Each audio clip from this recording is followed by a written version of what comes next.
Got a review for a drama, and a very good one, too. The Insider. This is directed by Michael Mann, who did, of course, The Keep and Manhunter. This is a drama about the tobacco industry, which stars Russell Crowe as a professor that used to work for Brown and Williamson, the tobacco giant, one of the tobacco giants. It also has Al Pacino playing Lloyd Bergman, who was a executive producer on CBS 60 Minute show. This film came out about in 1999, and it's 2.5 hours, but it is a gripping 2.5 hours.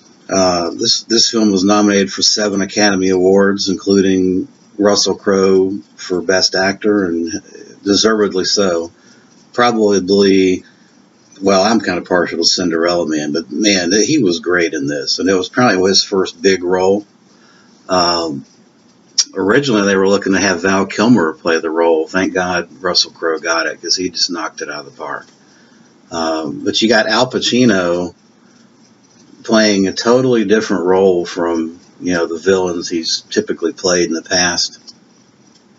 The story is really the little guy, David. It's a David and Goliath story. You got a scientist that was fired from his job at Brown and Williamson, and then had to sign a confidentiality agreement to avoid releasing trade secrets, tobacco industry secrets.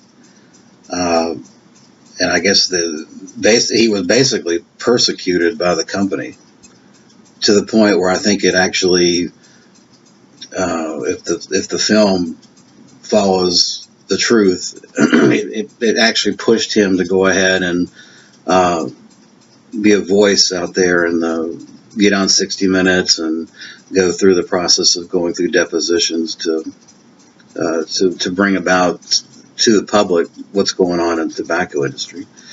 As a result, or probably just from a result of timing, there was like 50 states, predominantly with Mississippi and 49 others, filed litigation against the tobacco industry and settled in 1998 for $246 billion. Of course, that money doesn't go to prevent health-related issues for tobacco. It goes to fund state deficits for other shit, like overpaying civil service payroll, and we won't get into all that. But basically, the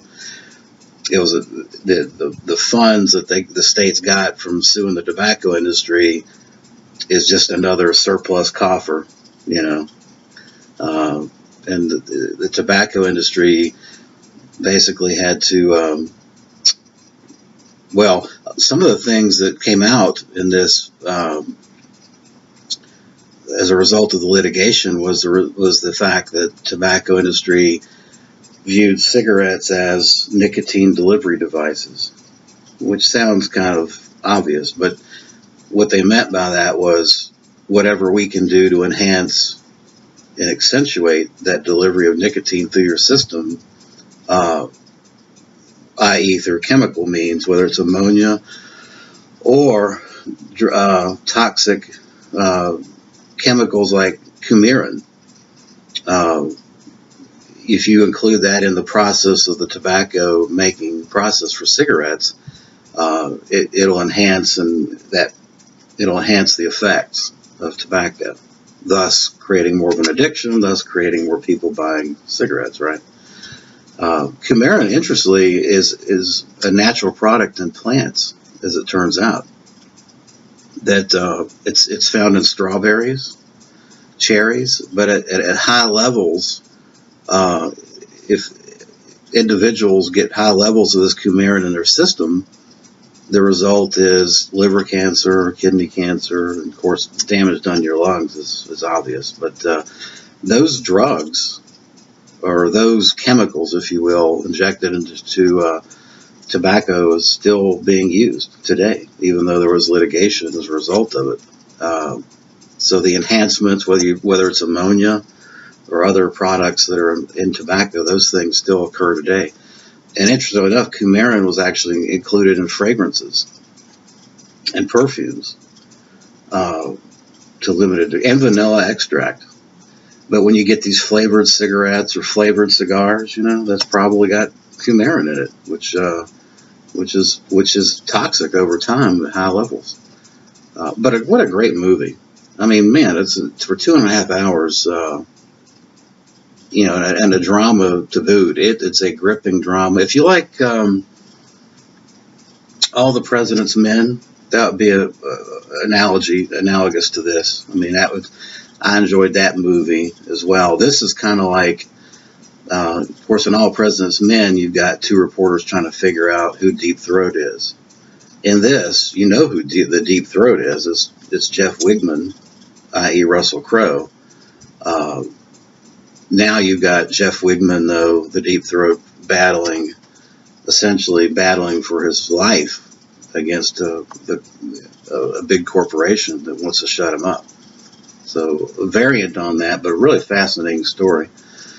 So in conclusion, what do I say about all this? Smoke cigars. And not flavored ones. Now this is an El Rey del Mundo. All natural tobacco, aged, right? There's no coumarin in it. They don't inject ammonia in it or anything like that to enhance the effect. It's just nice old aged tobacco. So that's my suggestion today. Smoke cigars. And lots of them, because they're wonderful and they're good for you. Thanks for watching.